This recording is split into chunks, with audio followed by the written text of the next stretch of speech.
దైవజనుడు ప్రతి సత్కార్యముకు పూర్ణముగా సిద్ధపడి ఉండినట్లు దైవావేశం వలన కలిగిన ప్రతి లేఖనమును ఉపదేశించుటకును, ఖండించుటకును, తప్పుదిద్దుటకును, నీతి యందు శిక్షణ చేయుటకును ప్రయోజనకరమై ఉండదు.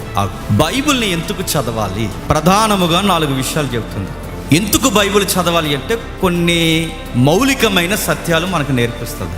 ఆ మౌలికమైన సత్యాల్లో రక్షణ జ్ఞానం కలిగిస్తుంది, విశ్వాసం ఏర్పరుస్తుంది, యేసుక్రీస్తునందు మనల్ని దృఢమైన పునాదుల మీద నిలబెడుతుంది. ఇంకా ఏమి నేర్పిస్తుంది? ఖండిస్తుందట, నెక్స్ట్ ఉపదేశిస్తుందట, ఖండిస్తుందట, తప్పుదిద్దుతాడట, నీతి యందు శిక్షణ చేస్తుంది. ఇలా ఏవైతే 4 విషయాలు జరుగుతాయో అప్పుడు మనకు వాక్యం ఏమవుతుందట? ప్రయోజనకరం.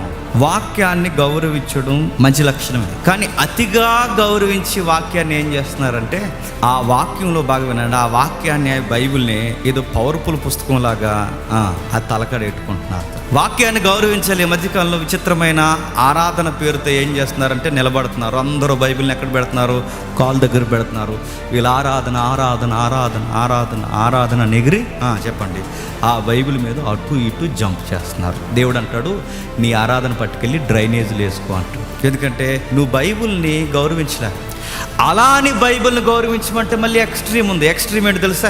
ఏం చదవరు కానీ చెప్పండి, చాలా గౌరవించారు. గౌరవం అంటే అయ్యో కింద పెట్టకండి, అయ్యి అక్కడ పెట్టకండి, అయ్యి తుడిచేస్తుంటారు, ముద్దులు పెట్టేస్తుంటారు, నెత్తి మీద పెట్టేసుకుంటుంటారు, భుజాల మీద మోసేస్తుంటారు. ఇది కొంచెం ఎక్స్ట్రీమ్ అన్నమాట. బైబిల్ను కూడా అతి చేస్తే, బైబిల్ని అలా పూజిస్తే బైబిల్ కూడా ఏమవుతుందో తెలుసా? విగ్రహం. బైబిల్కి పూజ చేయమని దేవుడు ఇవ్వలేదు, బైబిల్ని అతి చేయమని బైబిల్ని ఇవ్వలేదు. బైబిల్ నీకు ఎందుకు ఇచ్చాడంటే చదువుతావని ఇచ్చాడు. అది చదవా.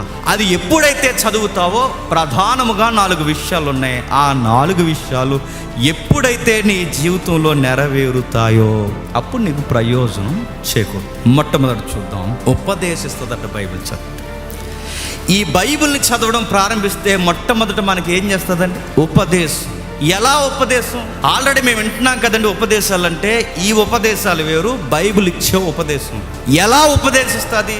బైబిల్ మొట్టమొదటి పాయింట్ చెప్తుంది, అది చదివితే, దైవావేశం వలన కలిగిన ఈ లేఖనం చదివితే అది ఉపదేశిస్తుంది. ఉదాహరణ, ఆదికాండం స్టార్ట్ చేసామనుకోండి, ఆదికాండం 1వ అధ్యాయం 1వ వచనం స్టార్ట్ చేసామనుకోండి, నీకు ఒక ఉపదేశం ఉంది. అక్కడ ఏముంది? ఆదికాండం 1వ అధ్యాయం చదివితే ఏం ఉపదేశం ఉంది? ఏం ఉపదేశం ఉందంటే, నువ్వు బతుకుతున్నా, జీవిస్తున్నా, లేదా ఈ గ్రహము, ఈ సృష్టి, ఈ గ్రహాలు, నక్షత్రాలు, పంచభూతాలు ఏవైతే ఉన్నావో అవి దేవుని వలన సృష్టింపబడ్డాయి అన్న ఉపదేశం స్టార్ట్ అవుతుంది. నెక్స్ట్, ఈ సృష్టింపబడిన ఈ సృష్టి ఎవరి కొరకు సృష్టింపబడిందని నీ క్వశ్చన్ రేజ్ అయితే అక్కడే ఆన్సర్ ఉంది, నీ కోసమే సృష్టింపబడింది.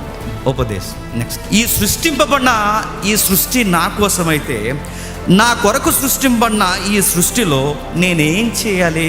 నువ్వు తన ఇమేజ్ని, దేవుని యొక్క ప్రతిబింబముగా నీవు ఈ ఎలలో, ఈ సృష్టిలో ప్రతిబింబింప చేయాలని దేవుడు నిన్ను ఈ సృష్టిలో చేసుకున్నాడు. అంటే ఏలిక. నా మాట అర్థమవుతుందా? మన ఫస్ట్ లైన్ మర్చిపోకండి. బైబిల్ ఎలా రాయబడిందట? దేవుని ఆవేశము. మూల పదాలు ఏమనంటే ఊపిరి.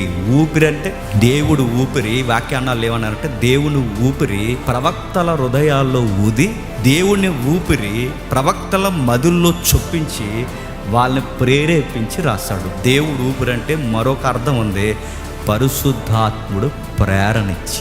అంటే ఎలా అంటే చాలామంది అనుకుంటారు ఈ మూవీస్ అవి చూసేసి అలా ట్రాన్స్లోకి వెళ్ళిపోయి అలా రాశారు అనుకుంటారు. అలా మత్తయి సువార్త అలా ఉండదు. నా కాన్షియస్ నా కంట్రోల్లోనే ఉంటుంది. బాగా వినండి, నా కాన్షియస్ నా కంట్రోల్లో ఉంటుంది, నా మనసు నా కంట్రోల్లోనే ఉంటుంది. కానీ నా విజ్ఞతను, నా సమయాన్ని, నా వరాన్ని ఇవన్నీ నేను ఉపయోగిస్తూనే, నా పరిస్థితులు, నా టైం ట్రావెల్లో నేను నడుస్తూనే పరిశుద్ధాత్ముడి చేత గైడ్ చేయబడుతూ, అంటే ఆయన చేత రూల్, అంటే ఆయన ఒక లీగల్ అడ్వైజర్ అన్నది బైబిల్. అంటే ఆయన ఎలా నడవాలో, ఎలా చేయాలో ఉన్న వనరులను ఉపయోగించుకుంటూ ఈ బైబిల్ని ఇలా రికార్డ్ చేయాలని ప్రేరణిచ్చే దేవుని ఊపిరే చెప్పండి పరిశుద్ధాత్మ.